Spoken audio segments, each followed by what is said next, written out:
What is misogyny? In Brahmacari classes, there is this systematic and methodic cherry-picking of the worst shlokas describing female nature. But it is said that this is not misogyny. What then is misogyny?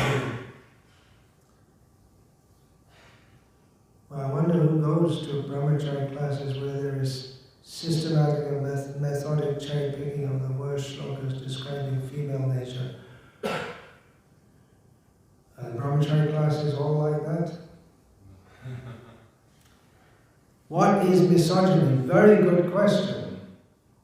Misogyny literally means hatred of women, but the meaning of the word has changed or been changed. The language, the English language, is subject to change, sometimes for political or social agendas. Just like, for instance, the word gay, when I was a child, gay meant happy in the sense of being carefree and light-hearted. But now its most common connotation means a homosexual. But being a homosexual doesn't make you automatically happy or carefree or light-hearted. They all seem to have seem to be quite bitter, at least the ones who are out there on the social media. Similarly, the word misogyny, hatred of women, plural, was a word which I hadn't even heard of. It was not a much commonly used word because it doesn't seem to be really a common phenomenon that people actually hate all women just for being women. It would seem to be an unusual psychological anomaly.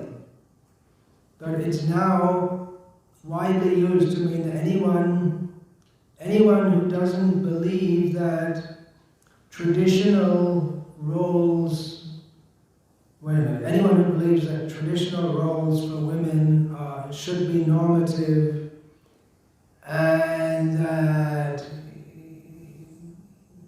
not accepting the radical feminist agenda, that is considered misogyny. If you don't allow women to do whatever they like, whenever they like, however they like, in whatever way they like, it's called misogyny, hatred of women. I first came across the word misogynist when it was used in relationship to myself. I had to look it up.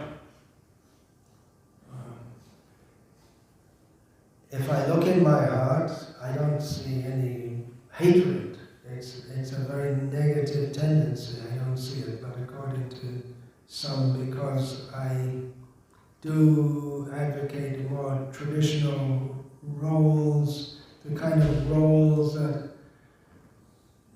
men and women and children have had for untold generations, pretty much throughout the world, because I advocate that that's, in general,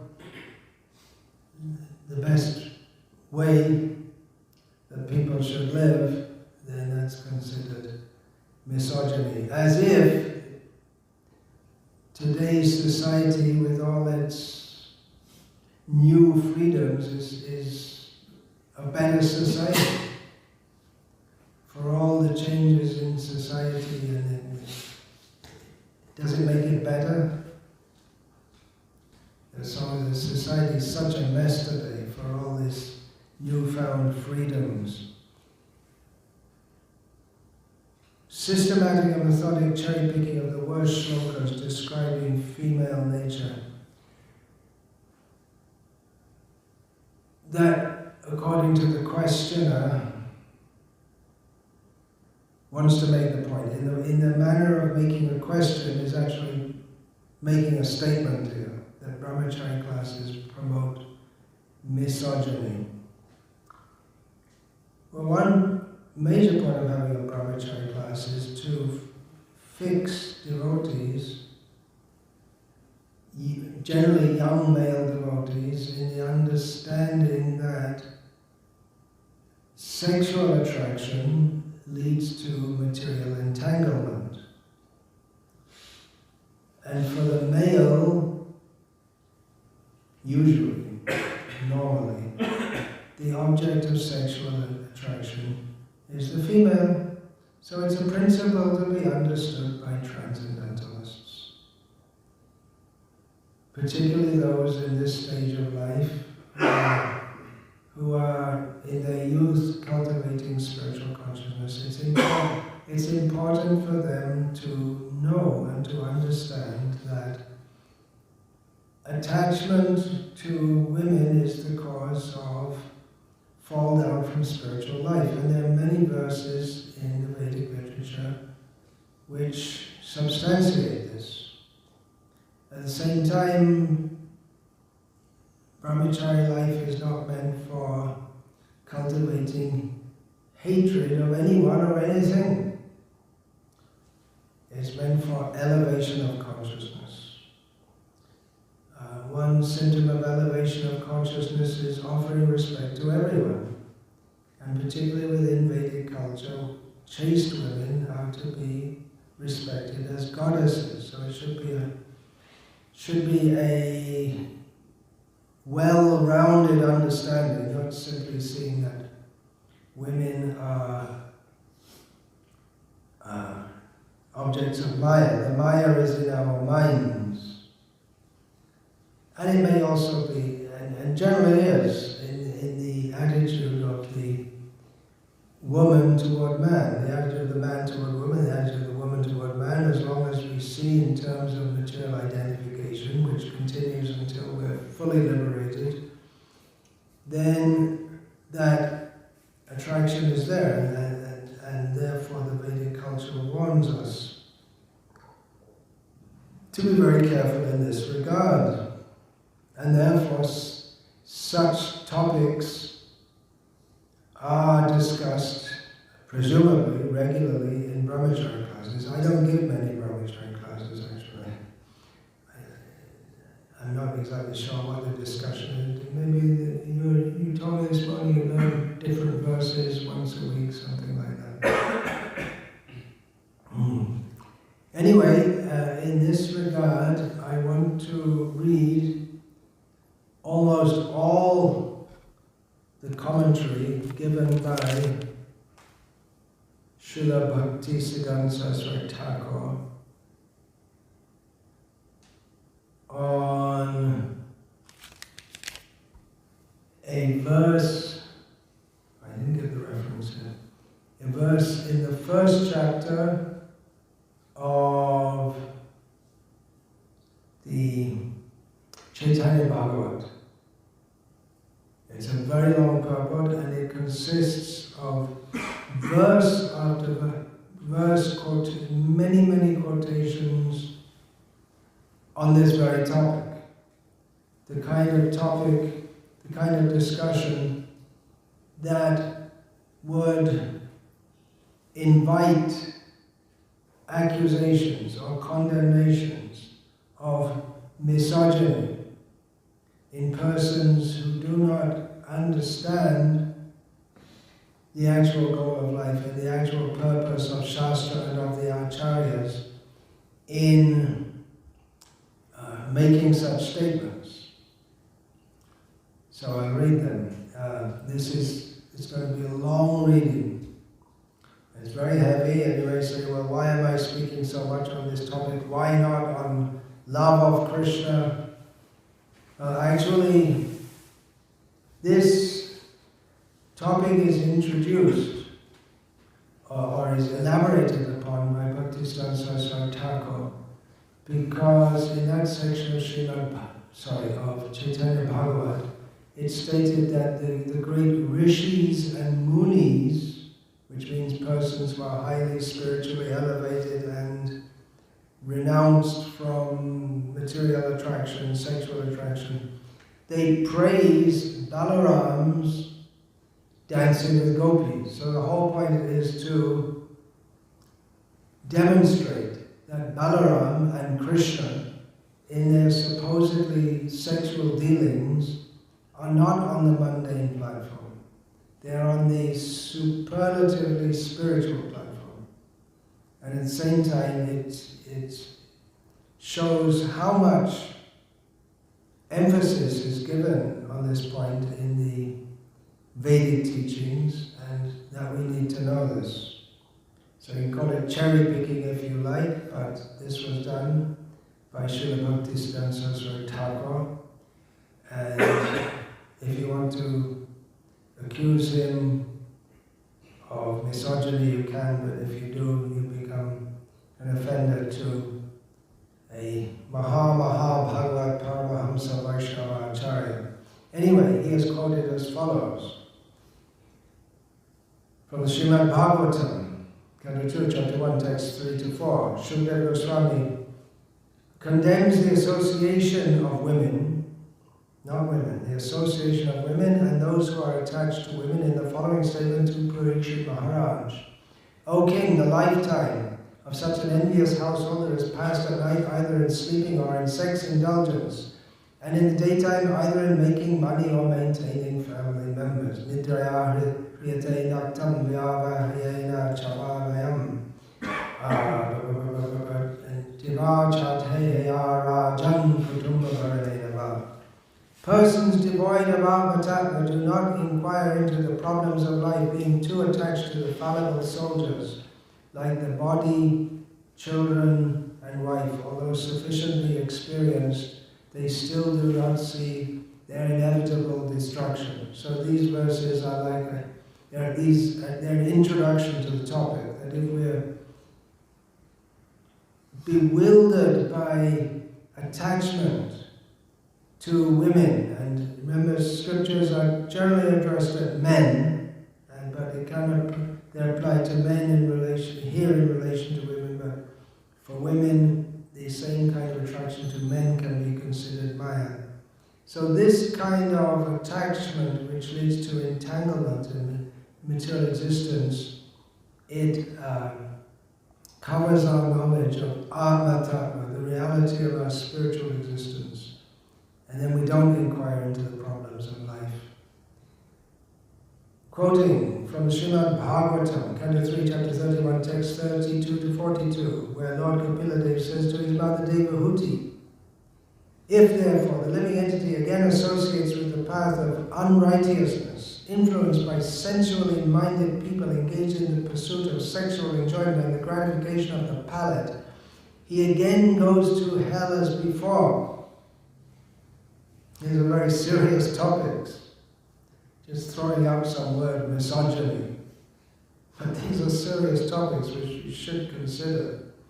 He, the person is being described, he becomes devoid of truthfulness, cleanliness, mercy, gravity, spiritual intelligence, shyness, austerity, fame, forgiveness, control of the mind, control of the senses, fortune, and all such opportunities. Therefore, we recommend traditional male-female roles in which there is demarcation, separation, not just free mixing.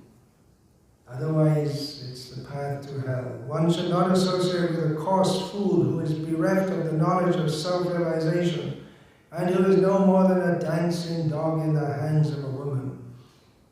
Listen to this, it's very important. The infatuation and bondage which accrue to a man from attachment to any other object is not as complete as that resulting from attachment to a woman or to the fellowship of men who are fond of women. At the sight of his own daughter, Brahma was bewildered by her charms and shamelessly ran up to her in the form of a stag when she took the form of a hind. Among all kinds of living entities begotten by Brahma, namely men, demigods, and animals, none but the sage Narayana is immune to the attraction of Maya in the form of woman. Just try to understand the mighty strength of my Maya in the shape of woman, who by the mere movement of her eyebrows can keep even the greatest conquerors of the world under her grip. One who aspires to reach the culmination of yoga and has realized his self by rendering service unto me should never associate with an attractive woman, for such a woman is declared in the scripture to be the gateway to hell for the advancing devotee. The woman created by the Lord is the representation of Maya, and one who associates with such Maya by accepting services must certainly know that this is the way of death, just like a blind well covered with grass. A living entity who, as a result of attachment to a woman in his previous life, has been endowed with the form of a woman, foolishly looks upon Maya in the form of a man, her husband, as the bestower of wealth, progeny, house, and other material assets. A woman therefore should consider her husband, her house, and her children to be the arrangement of the external energy of the Lord for her death, just as the sweet singing of the hunter is death for the deer. Now, of course, we know in Krishna consciousness that men and women can cooperate in Krishna consciousness, but as long as we're not fully free from material attraction, we should consider the import of these very piercing instructions. Narad Muni speaks the following words to Maharaj Prachina Barhi in the Srimad Bhagavatam. Those who are interested only in a so-called beautiful life, namely remaining as a householder, entangled by sons and a wife and searching after wealth, think that such things are life's ultimate goal. Such people simply wander in different types of bodies throughout this material existence without finding out the ultimate goal of life. Narad Muni describes the story of Puranjan and Puranjani to Maharaj Prachina Barhi in the 4th canto of Srimad Bhagavatam from chapter 25 verse 10 to chapter 29 verse 51. Yet he particularly points out the ill effects of associating with women and the benefits of pleasing Lord Hari in verse 28 of the 28th chapter. So in other words, there's a whole bunch of quotes which, for the sake of brevity, we have the quote here. Mitam cha saram cha vacho hivag mita. Keep it short. Has not been included here. However, sometimes it's good to make it long so that we can keep in our minds just briefly. Now, it doesn't mean that no one should get married. It doesn't mean that all women are just all Maya. It doesn't mean that women can't be Krishna conscious. But there is an important message here, which everyone, male, female, who wants to pursue the ultimate goal of life should be aware of. Again in the Srimad Bhagavatam, Canto 4, Chapter 9, texts 54 to 55, Narad Muni further explains to Maharaj Prachina Barhi, my dear king, woman who is very attractive in the beginning but in the end very disturbing, is exactly like the flower, which is attractive in the beginning and detestable at the end. With woman, the living entity is entangled with lusty desires, and he enjoys sex just as one enjoys the aroma of a flower. He thus enjoys a life of sense gratification, from his tongue to his genitals. And in this way, the living entity considers himself very happy in family life. United with his wife, he always remains absorbed in such thoughts. He feels great pleasure in hearing the talks of his wife and children, which are like the sweet humming of bumblebees that collect honey from flower to flower. He forgets that before him is time, which is taking away his lifespan with the passing of day and night. He does not see the gradual diminishing of his life, nor does he care about the superintendent of death who is trying to kill him from behind. Just try to understand this. You are in a precarious position and are threatened from all sides. My dear king, just try to understand the allegorical position of the deer.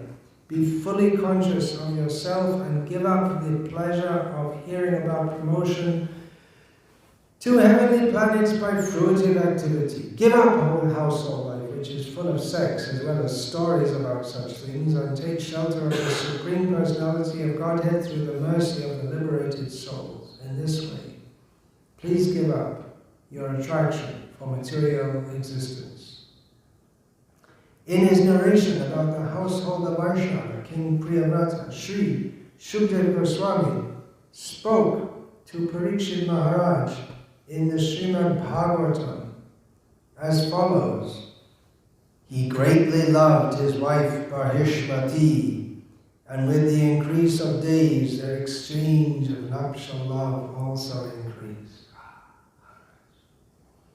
By her feminine behavior, as she dressed herself, walked, got up, smiled, laughed, and glanced about, Queen Bahishmati increased his energy. Thus, although he was a great soul, he appeared lost in the feminine conduct of his wife. He behaved with her just like an ordinary man, but actually he was a great soul. In the same chapter of the Srimad Bhagavatam, verse 37, King Priyavrata condemned his life of material enjoyment as follows. Alas, how condemned I have become because of my sense gratification. I have now fallen into material enjoyment, which is exactly like a covered well. I have had enough. I am not going to enjoy anymore. Just see how I have become like a dancing monkey in the hands of my wife. Because of this, I am condemned. In the Srimad Bhagavatam, talking about cherry picking, but this is all from the Srimad Bhagavatam. In the Srimad Bhagavatam, Canto 5, Chapter 5, Text 2 and Text 7 to 9, Lord Rishabdev speaks to his sons as follows. It is the verdict of all Shastras and great personalities that by serving a pure devotee, one attains the path of liberation. However, by associating with materialistic people who are attached to material enjoyment and women, one attains the path of darkness. Even though one may be very learned and wise, he is mad if he does not understand that the endeavor for sense gratification is a useless waste of time. Being forgetful of his own interest, he tries to be happy in the material world, centering his interests around his home, which is based on sexual intercourse and which brings him all kinds of material miseries. In this way, one is no better than a foolish animal. The attraction between male and female is the basic principle of material existence. On the basis of this misconception which ties together the hearts of the male and female, one becomes attracted to his body, home, property, children, relatives, and wealth. In this way, one increases life's illusions and thinks in terms of I and mine. When the strong knot in the heart of a person implicated in material life due to the results of past action is slackened, one turns away from his attachment to home, wife, and children. In this way, one gives up the basic principle of illusion, I and mine, and becomes liberated. Thus one goes to the transcendental world. So here we see not only the negative side, but the positive side. If we can get out of this illusion of identifying with the material world, and the entanglement is centered on sexual attraction. If we can get free from that, one can go to the transcendental world. Continuing. After Ajamil was freed from the clutches of the Yamadutas by the mercy of the Vishnudutas, he condemned his life of material enjoyment in the following verses from the Srimad Bhagavatam, Canto 6, Chapter 2, Text 36 to 38. Because of identifying with the body, one is subjected to desires for sense gratification, and thus one engages in many different types of pious and impious action. This is what constitutes material bondage. Now I shall disentangle myself from my material bondage, which has been caused by the Supreme Personality of Godhead's illusory energy in the form of a woman. Being a most fallen soul, I was victimized by the illusory energy and have become like a dancing dog led around by a woman's hand. Now I shall give up all lusty desires and free myself from this illusion.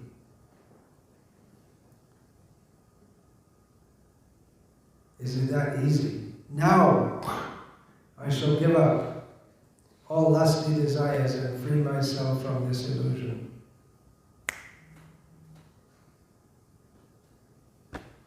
It's not just by saying it. Then Ajamil, he had to do more sadhana to actually be able to become fully eligible for going back to Godhead. But that was his determination. That was his resolve at that point. Ajamil, continuing what Ajamil says, I shall become a merciful, well-wishing friend to all living entities and always absorb myself in Krishna consciousness. Simply because I chanted the holy name of the Lord in the association of devotees, my heart is now becoming purified. Therefore, I shall not fall victim again to the false lures of material sense gratification. Now that I have become fixed in the absolute truth, henceforward I shall not identify myself with the body. I shall give up false conceptions of I and mind and fix my mind on the lotus feet of Krishna. In the Srimad Bhagavatam, Canto 6, chapter 328, Yamaraj says to his servants, Paramahamsas are exalted persons who have no taste for material enjoyment and who drink the honey of the Lord's lotus feet.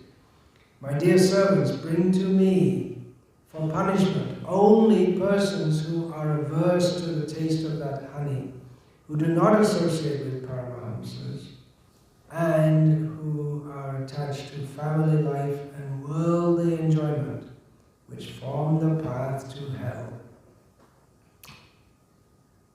In the Srimad Bhagavatam, Canto 6, chapter 4, text 52 to 53, it is described how Prajapati Daksha and his descendants, who were expert in associating with women and who followed the path of pravriti, or sense enjoyment, were instructed by Lord Hari to continually engage in material enjoyment and follow the non-devotional path of associating with women. So there's the other side. When the king of the Vidyadharas, Chitraketu, saw the lord of the Paramahamsas and foremost of the Avadhutas, Lord Shiva, embracing Parvati, he spoke the following words in Srimad Bhagavatam, Canto 6, chapter 17, text 8. Ordinary conditioned souls generally embrace their wives and enjoy their company in solitary places. In the Srimad Bhagavatam, Canto 7, chapter 6, text 11 to 13 and 17, Prahlad Maharaj instructs his demoniac friends as follows. How can a person who is most affectionate to his family, the core of his heart being always filled with their pictures, give up their association? Specifically, a wife is always very kind and sympathetic and always pleases her husband in a solitary place. Who can give up the association of such a dear and affectionate wife? Simply for the satisfaction of two important senses, the genitals and the tongue, one is bound by material conditions. How can one escape?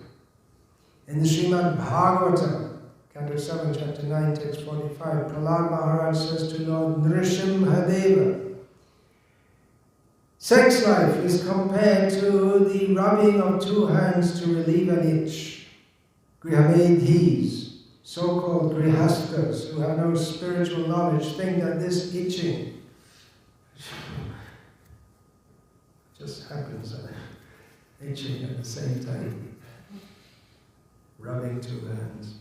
Think that this itching is the greatest platform of happiness, although actually it is a source of distress.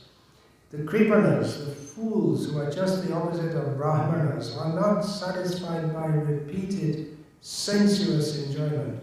Those who are dhira, however, who are sober and who tolerate this itching, are not subjected to the sufferings of fools and rascals. While describing the four ashrams, Sri Narada Muni spoke to Maharaj Yudhishthira the following verses in Srimad Bhagavatam, Canto 7, Chapter 12, text 6 to 7 and 9 to 11. Fully controlling his senses, he should associate only as much as necessary with women or those controlled by women. A Brahmacari, or one who has not accepted the Grihastha ashram, family life, must rigidly avoid talking with women or about women, for the senses are so powerful that they may agitate even the mind of a sannyasi, a member of the renounced order of life. Woman is compared to fire, and man is compared to a butter pot. Therefore, a man should avoid associating even with his own daughter in a secluded place. Similarly, he should also avoid association with other women. One should associate with women only for important business and not otherwise. As long as the living entity is not completely self-realized, as long as he is not independent of the misconception of identifying with his body, which is nothing but a reflection of the original body and senses, he cannot be relieved of the conception of duality, which is epitomized by the duality between man and woman. Thus, there is every chance that he will fall down because his intelligence is bewildered. All the rules and regulations apply equally to the householder and the sannyasi, the member of the renounced order of life. The grihastha, however, is given permission by the spiritual master to indulge in sex during the period favorable for procreation. In the Srimad Bhagavatam, Canto 7, Chapter 14, text 12 to 13, Narada Muni says to Yudhishthira Maharaj, therefore, if one can give up his attachment to such a wife, he conquers the Supreme Personality of Godhead, who is never conquered by anyone. Through proper deliberation, one should give up attraction to his wife's body, because that body will ultimately be transformed into small insects, stool or ashes. What is the value of this insignificant body? How much greater is the Supreme Being, who is all-pervading like the sky? Narada Muni further explains to Yudhishthira Maharaj in the Srimad Bhagavatam, Canto 7, Chapter 15, text 18. One who is driven by the senses, especially by the tongue and genitals, must accept the position of a household dog to satisfy his senses. In the Srimad Bhagavatam, Canto 9, Chapter 6, text 51, Sobari Muni repents after his extended association with women as follows. A person desiring liberation from material bondage must give up the association of persons interested in sex life and should not employ his senses externally in seeing, hearing, talking, walking, and so on. One should always stay in a secluded place, completely fixing his mind at the lotus feet of the unlimited personality of Godhead, and if one wants any association at all, he should associate with persons similarly engaged. While describing the characteristics of Lord Rama and Sita, Sri Shukadeva Goswami says to Parikshit Maharaja in the Srimad Bhagavatam, Canto 9, Chapter 11, text 17, the attraction between man and woman, or male and female, always exists everywhere, making everyone always fearful. Such feelings are present even among the controllers like Brahma and Lord Shiva, and is the cause of fear for them. What to speak of others who are attached to household life in this material world. In Sri Shukdev Goswami's description of the topics of Urvashi and Puruvara to Parikshit Maharaj, Urvashi speaks the following statement in the Srimad Bhagavatam, Canto 9, Chapter 14, text 36 to 38. My dear king, you are a man, a hero. Don't be impatient and give up your life. Be sober and don't allow the senses to overcome you like foxes. Don't let the foxes eat you. In other words, you should not be controlled by your senses.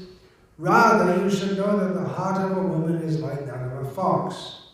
There is no use in making friendship with women. Women as a class are merciless and cunning. They cannot tolerate even a slight offense. For their own pleasure, they can do anything irreligious, and therefore they do not fear killing even a faithful husband or brother. Women are very easily seduced by men. Therefore, polluted women give up the friendship of a man who is their well-wisher and establish false friendship among fools. Indeed, they seek newer and newer friends one after another.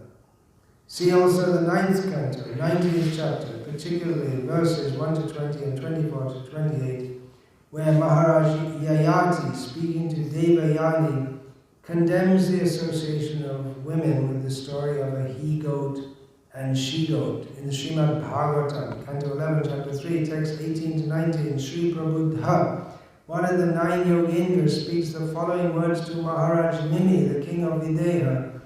Accepting the roles of male and female in human society, the conditioned souls unite in sexual relationships. Thus, they constantly make material endeavors to eliminate their unhappiness and unlimitedly increase their pleasure.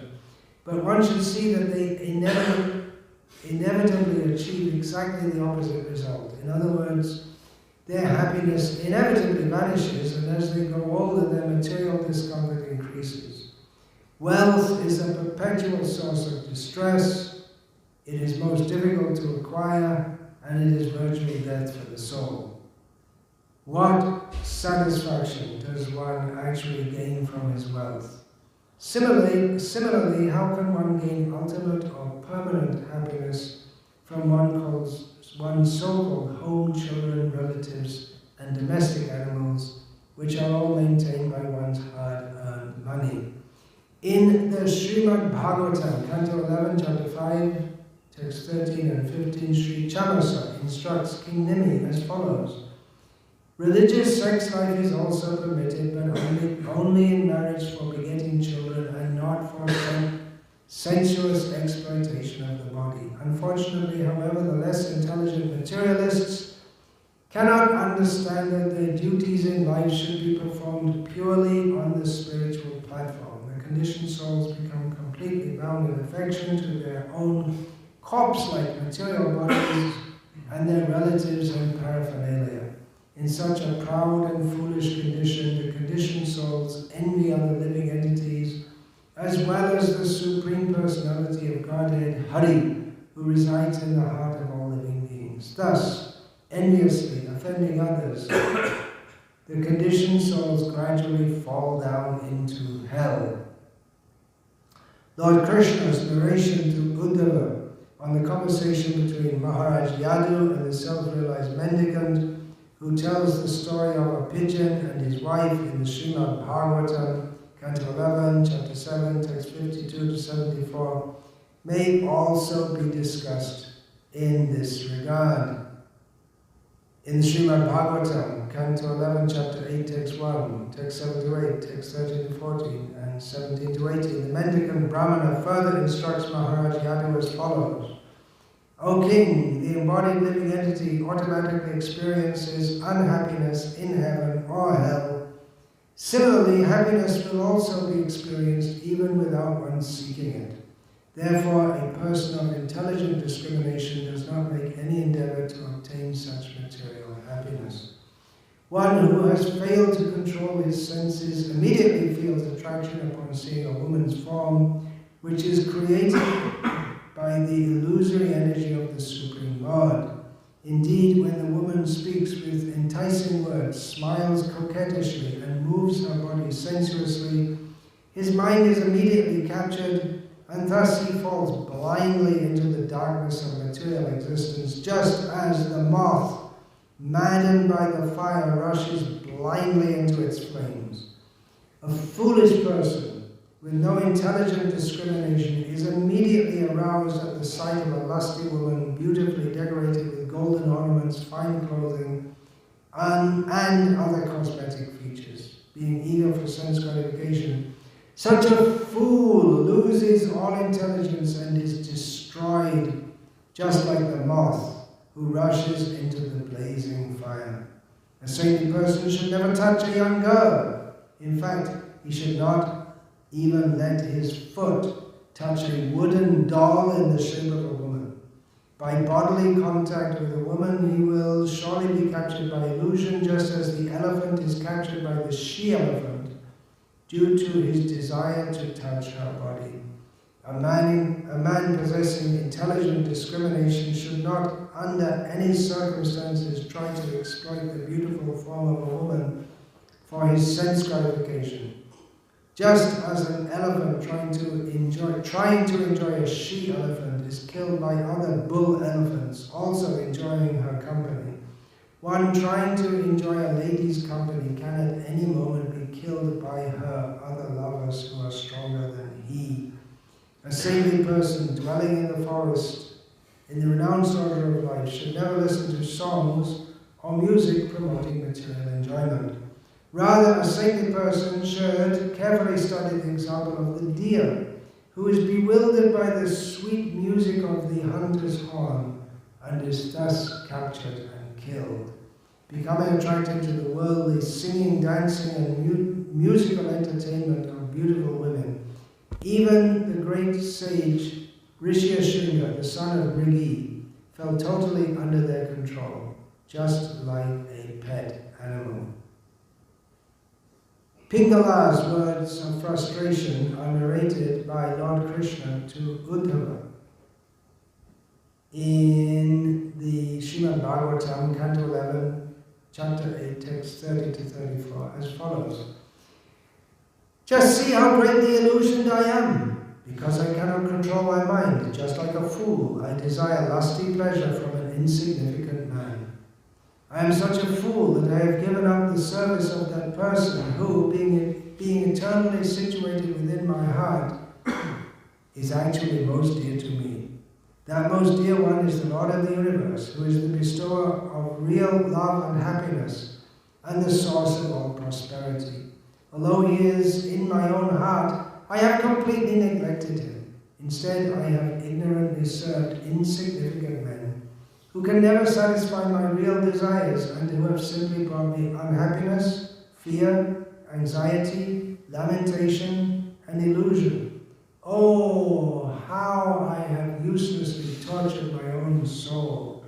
I have sold my body to lusty, greedy men who are themselves objects of pity, thus practicing the most abominable profession of a prostitute. I hope to get money and sex pleasure. This material body is like a house in which I, the soul, am living. The bones forming my spine, rib, arms, and legs are like the beams, cross beams, and pillars of the house, and the whole structure, which is full of stool and urine, is covered by skin, hair, and nails. The 9 doors leading into this body are constantly excreting foul substances. Besides me, what woman could be so foolish as to devote herself to this material body, thinking that she might find pleasure and love in this contraption? Certainly in the city of Videha, I alone am completely foolish. I neglected the Supreme Personality of Godhead, who awards us everything, even our original spiritual form, and instead I desired to enjoy sense gratification with many men. Please see verses 35, 39, and 42 in the same chapter. In the Srimad Bhagavatam, Canto 11, Chapter 9, text 27, the mendicant Brahmana instructs King Yadu as follows. A man who has many wives is constantly harassed by them. He is responsible for their maintenance, and thus all the ladies constantly pull him in different directions, each struggling for her self-interest. Similarly, the material senses harass the conditioned soul, all pulling him in many different directions at once. On one side, the tongue is pulling him to arrange tasty food. Then thirst drags him to get a suitable drink. Simultaneously, the 6 organs clamor for satisfaction, and the sense of touch demands soft, sensuous objects. The belly harasses him until it is filled. The ears demand to hear pleasing sounds. The sense of smell hankers for pleasant aromas, and the fickle eyes clamor for pleasing sights. Thus the senses, organs, and limbs, all desiring satisfaction, pull the living entities in many directions. Lord Krishna instructs Uddhava in the Srimad Bhagavatam, Canto 11, Chapter 10, Text 7, Text 25, Text 27 to 28, as follows. One should see one's real self-interest in life in all circumstances, and should therefore remain detached from wife, children, home, land, relatives, friends, wealth, and so on. Accompanied by heavenly women, the enjoyer of the fruits of sacrifice goes on pleasure rides in a wonderful airplane, which is decorated with circles of tinkling bells and which flies wherever he desires. Being relaxed, comfortable, and happy in the heavenly pleasure gardens, he does not consider that he is exhausting the fruits of his piety, and will soon fall down to the mortal world. If a human being is engaged in sinful, irreligious activities, either because of bad association or because of his failure to control his senses, then such a person will certainly develop a personality full of material desires. He thus becomes miserly toward others, greedy, and always anxious to exploit the bodies of women. When the mind is so polluted, one becomes violent and aggressive, and without the authority of Vedic injunctions, slaughters innocent animals for sense gratification. Worshipping ghosts and spirits, the bewildered person falls fully into the grip of unauthorized activities and thus goes to hell, where he receives a material body infected by the darkest modes of nature. Lord Krishna tells Uddhava in the Srimad Bhagavatam, Canto 11, Chapter 14, Text 29, being conscious of the eternal self, one should give up association with women and those intimately associated with women. Sitting fearlessly in a solitary place, one should concentrate the mind on me with great attention. In the Srimad Bhagavatam, Canto 11, Chapter 17, Text 33 and 56, Lord Krishna says to Uddhava, those who are not married, sannyasis, vanaprasthas, and brahmacharis, should never associate with women by glancing, touching, conversing, joking, or sporting. Neither should they ever associate with any living entity engaged in sexual activities, but a householder whose mind is attached to his home and who is thus disturbed by ardent desires to enjoy his money and children, who is lusty after women, who is possessed of a miserly mentality, and who unintelligently thinks, everything is mine and I am everything, is certainly bound in illusion. Lord Krishna gives the following instructions to Uddhava in the Srimad Bhagavatam, Canto 11, Chapter 21, Text 18 to 21. By refraining from a particular sinful or materialistic activity, one becomes free from its bondage. Such renunciation is the basis of religious and auspicious life for human beings and drives away all suffering, illusion, and fear. One who accepts material sense objects as desirable certainly becomes attached to them. From such attachment, lust arises, and this lust creates quarrel among men. From quarrel arises intolerable anger followed by the darkness of ignorance. This ignorance quickly overtakes a man's broad intelligence. O saintly Uddhava, a person bereft of real intelligence is considered to have lost everything. Deviated from the actual purpose of his life, he becomes dull, just like a dead person. Lord Krishna further instructs Uddhava in the Srimad Bhagavatam, Canto 11, Text 26, Text 3. One should never associate with materialists, those dedicated to gratifying their genitals and bellies. By following them, one falls into the deepest pit of darkness, just like a blind man who follows another blind man. In the same chapter, verses 4 through 24, describe the results of association with women attained by Ila's son, Puruvara. Then, having given some quotations from Srimad Bhagavatam, Srila Bhakti Saraswati Thakur affords quotations from the Bhakti Rasamrita Sindhu, beginning with the following. Since I have been engaged in the transcendental loving service of Krishna, realizing ever new pleasure in him, whenever I think of sex pleasure, I spit at the thought, and my lips curl with distaste. Also in the Bhakti Rasamrita Sindhu, Uttara 7:8, it is stated, alas, how can an intelligent person who has awakened even a little attachment for Krishna enjoy this material body which is full of blood, covered with skin and flesh, and stinks of mucus? And in the 8th wave it is said, alas, I am enthusiastically engaged in relishing varieties of enjoyment in this gross body which is composed of mucus, semen, and blood, and covered by skin. Oh my God, I am so wretched that I am too lazy to remember Krishna, who is the supersoul and the personification of transcendental bliss. When will I give up affection for this gross body which is full of flesh, blood, and pus? And again, expertly engaged with love in the service of fanning with chamar, the Supreme Lord Hari, who is beyond the reach of argument and who sits on a golden throne. A devotee of Lord Vishnu who intensely loathes seeing a Padmini woman endowed with all good qualities, considering her bad association, can travel anywhere dancing and remembering the lotus feet of the Lord. As soon as remembrance of associating with women awakens in my mind, my lips curl with disgust.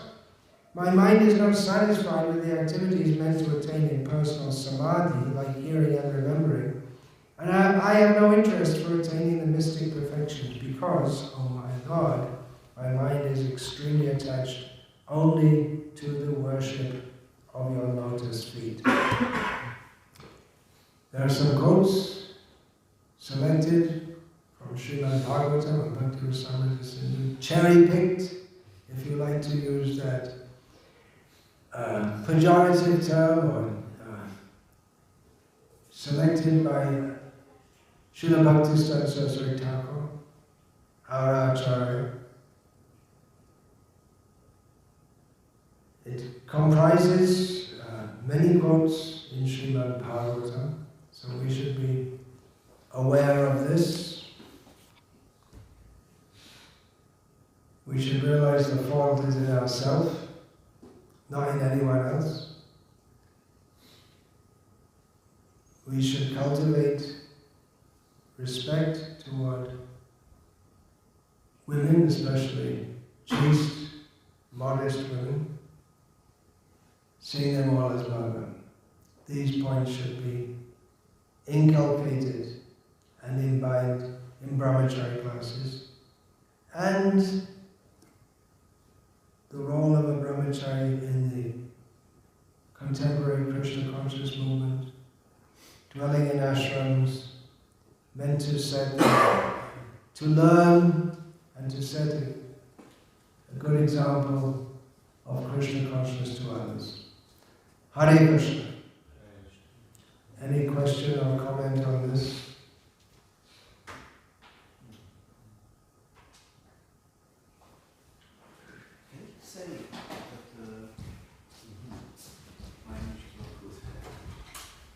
Can we say that because of nature, like the what of nature? Can we say that? Can I say in Croatian? Okay, say it in Croatian and we translate it. Možemo li reći da u skladu sa prirodom netko lakše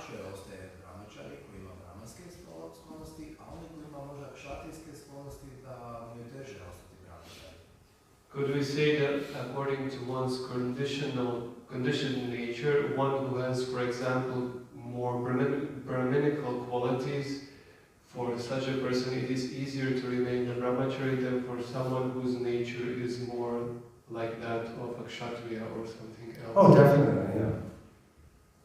But from the other side, I can see so many of your disciples who is very good leaders, managers, but they're still Brahmacari. This is confusing me. Well, in Brahmana society, there are also leaders and administrators because there are nuts, there's a head of a nut, and someone has to administer that. So leadership roles, yeah, it may overlap. Brahmana, the role of a Brahmana when he has to lead and organize, he may, within his own circle, he has to see that everything is going on nicely. Just like we have Nanda Maharaj, he's called Nanda Maharaj, he's king of the cowherds. Cowherd is a Vaishyas, right? But still he has to act in a leadership role. Someone has to do it among the Vaishyas. But still, the Vaishya is not a Kshatriya. A Brahmana who's the head of the mat, who oversees his administration, is still a Brahmana, and still his main duty in life is cultivating knowledge of Shastra, teaching knowledge of Shastra. And he's able to be the head of the Brahmanas because he's most adept in that. So leadership is there among not only Kshatriyas, but among Brahmanas, Vaishyas, Shudras, and even lower.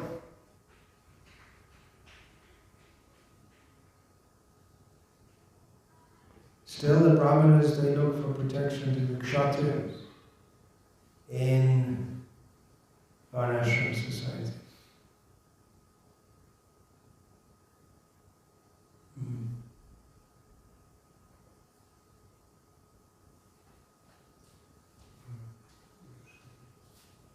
We have one question from internet, but actually it's from Rigendra Prabhu. How should grihasthas treat brahmacharis and vice versa? How should Brahmanas treat grihasthas and vice versa? With mutual respect. That's the underlying principle. Both should act in a respectable manner and mutually respect each other. Actually, Vaishnavas should respect all living beings. At the same time, they should know that their roles are different and they have their own parameters and modes of activity. It's something like you see the ants. There are three categories of ants, is it? There's the queen ant, the soldier ant, and the worker ant. Is it? We have any entomologists here? So by the arrangement of nature, or their karma, they're given a certain body and a certain role and a certain activity. So the worker ant, he works as a worker ant, and it's perfect for his body and his mentality. But if he tries to be a soldier ant, it won't work. So in the same way, we have certain bodies and certain mentalities, and the Varnashram system is meant to ascribe to us certain roles suitable to our psychophysical condition. Humans are more complex than ants, mentally more complex. But the same principle holds, that we have certain nature and we should be engaged according to a certain nature. Shreyam svadharo vivana paradharmo bhayavaha. Therefore Krishna says twice in the Bhagavad Gita that one should engage in the activity suitable for his own psychophysical nature. I'm paraphrasing a bit here. And not try to do another's. It's like if a worker ant tries to do a soldier ant's duty, he may think, well, freedom for the ants, freedom for the workers. The workers are meant to be workers. So the brahmacharis and the grihastas, that's not a varna role, that's an ashram role. And the brahmachari may be a grihasta, the grihasta may have been a brahmachari, and the grihasta may and should go on to renounce life. But at a certain time, certain period in life, they have a certain role to play. And they should remain within that role, that would be good for them. And if they try to transgress that role, then it becomes a disturbance in society. If a man who's a householder and who's not fit for the renounced life of brahmachari prematurely tries to give up his family, it creates a disturbance in society. If a brahmachari who's not fit for brahmachari life tries to have a kind of enjoying life in the name of brahmachari life, then it's not respectable. But brahmacharis and grihastas, they play their roles very nicely and instruct each other. Respect each other. Yeah, and instruct each other also. That's a general guideline. That's the ideal. Srila Prabhupada wanted to establish Varnashram society. It's a huge task. We should try to do it because the order of the Guru is the active principle in spiritual life. Anything else?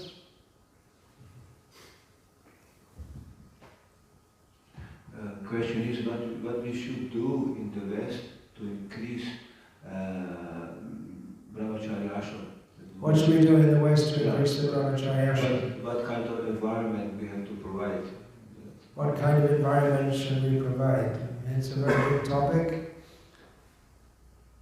Our real aim is not to increase the Brahmacari ashram per se. Our real aim is to spread Krishna consciousness and bring people to Krishna consciousness, and in doing so, naturally the number of brahmacharis should increase. There should be an atmosphere suitable for that, and then persons who are inclined to and suitable for that will be inclined to participate in it. That's it. That's a general question, I give a general answer.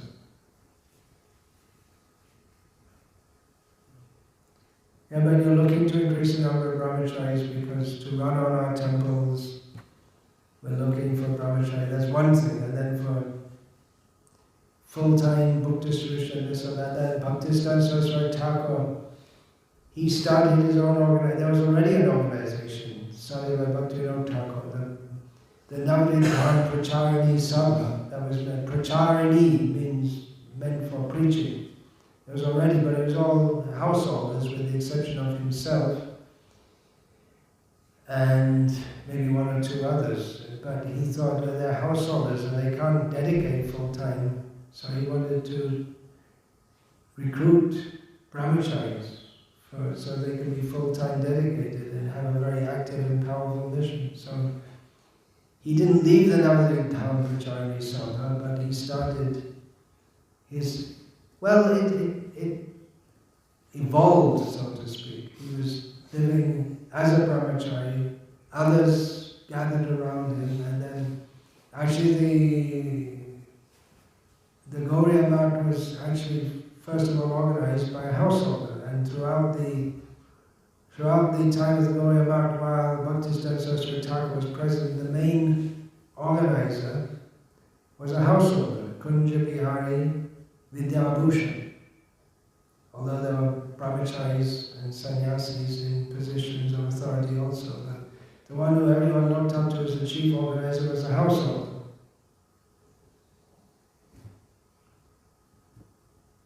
But it was a movement of, the central core of the movement was brahmacharis and sannyasis, no doubt.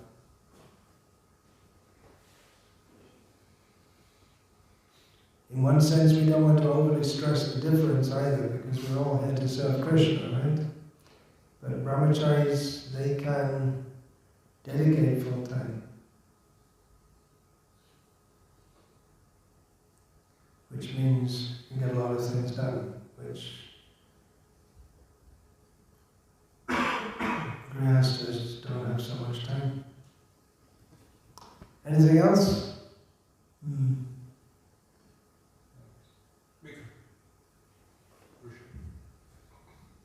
Thank you very much. it was not put in this sentence. What is the most important thing for a brahmachari to kind of have the best training? Most important thing for a brahmachari. When discussing the role of a brahmachari, in Srimad Bhagavatam we find the introductory statement, or the defining statement by Narad Muni. What is that? All you brahmacharis, do you know? Brahmachari guru kule vasan danta guru hitam. Dasavan acharan nicho sudhira guru sohridam. A brahmachari should live in the Gurukul. That doesn't mean someone living unmarried at home is a brahmachari. Brahmachari lives in the Gurukul. And he tries to control his senses. He lives for the benefit of the Guru. He lives as a slave of his Guru. It could be translated like that. Dasavan Achara Nicho, in a very menial way. He lives as a servant of his Guru with a strong feeling of friendship or affection for his Guru. So that's the kind of brahmachari which is described by Narad Muni, particularly referring to the kind of brahmachari who lives in the ashram of his Guru in the forest, in which ashrams the Guru often would be a householder, would live there with his wife. So it's somewhat different than Brahmacari ashram we have today, but the sense control, study of scripture, cultivating the Brahminical qualities with a strong sense of submission to the Guru are the qualities of a Brahmachari. You can say basic qualities. And of course for all devotees, Krishna consciousness, but as we're specifically talking about brahmacharis, these are the qualities specific of brahmachari. Within the orb or orbit of Krishna consciousness. Anything else? Something from here. Nešto iz Srimad Bhagavatama. Zašto pogled Šive koji je trčao za Mohini Muti ili Kubđe, koja je isto tako bila toliko očarana Krišnom, se ne može staviti u visoku devociju? So, why can't we put an example of Shiva running for Mohini Murti and Kubje being lustful towards Krishna as a high level of devotion? We don't generally quote these as high levels of devotion, but the very fact that Lord Shiva was chosen to do that shows what a great devotee Lord Shiva is. You get my point? That by this pastime, Krishna, in the form of Mohini, showed who's the boss, that he can bewilder anyone, even Lord Shiva, showing that Lord Shiva is the highest, because even he's the highest who's below Vishnu, making that point that even he can be bewildered.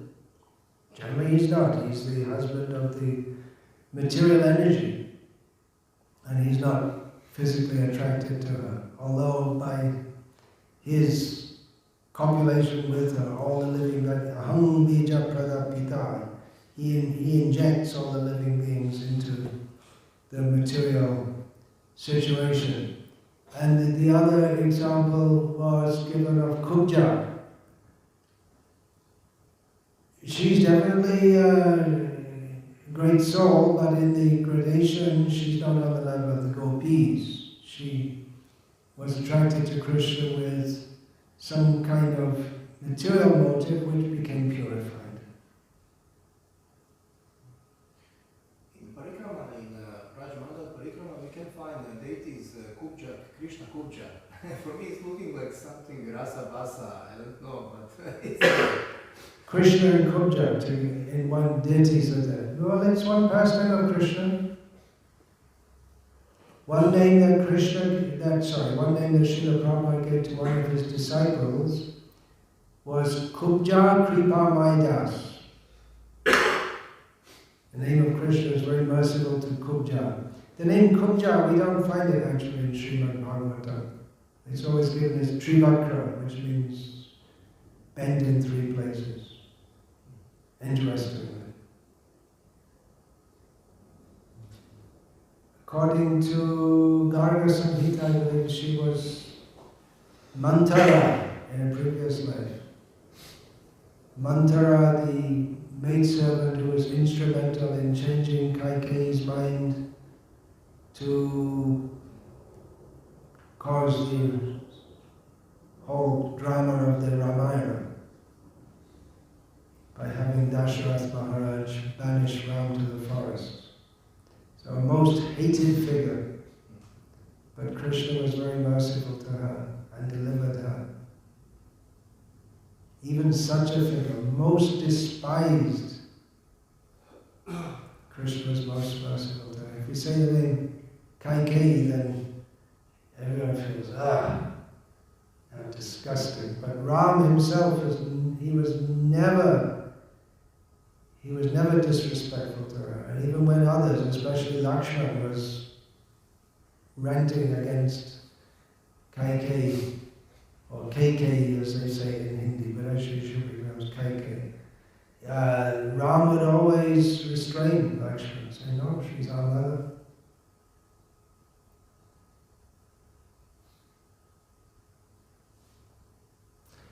Hare Krishna, Krishna Krishna, Hare Hare, Hare Rama, Rama Rama, Hare Hare. Vancha kalpa tarubhyascha kripa sindhubhyacha patitanam pavanebhyo vaishnavebhyo namo namaha. Danteni dayachakam pradiyami bhaktakritva chakha krishnata vetamaham ramini hey sadhava sakala eva vihaya durat muranga chandra charne kurutana parivadatu jano yatha tata vananu Hari Rasamadira Vadati Makta Bhuli Viluta Natama Nirvishama. Hare Krishna, Krishna Krishna, Hare Hare. Hare Rama,